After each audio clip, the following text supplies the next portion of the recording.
এটা কোনো কথা হতে পারে না।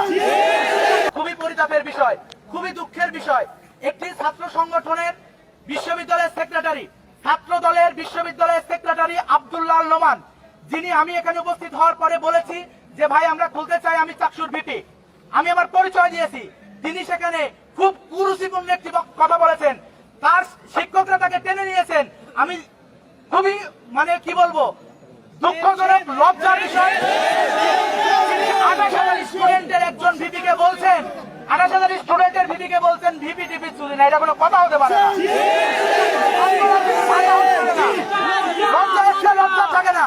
আমি মনে করি এই ধরনের ছাত্র দল যদি ক্যাম্পাসে একজন চাকসুর ভিপিকে কথা বলতে পারে, তার কাছে শিক্ষার্থীরা নিরাপদ নয়।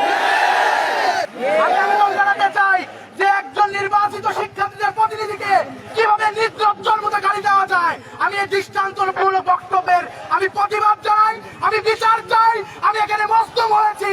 আমি মনে করি যে যদি আপনি চাকসুর ভিপিকে আজকে গালি দেওয়ার সুযোগ দেন, আগামীকালকে আমার ভিসি মহোদয়কে গালি দিবে।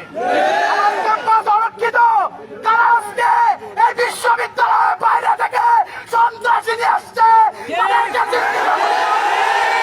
চট্টগ্রাম বিশ্ববিদ্যালয় এই ক্যাম্পাসে শিক্ষার্থীরা 28,000, কর্মকর্তা কর্মচারীর বাইরে সন্ত্রাসীদের কোনো জায়গা হতে পারে না।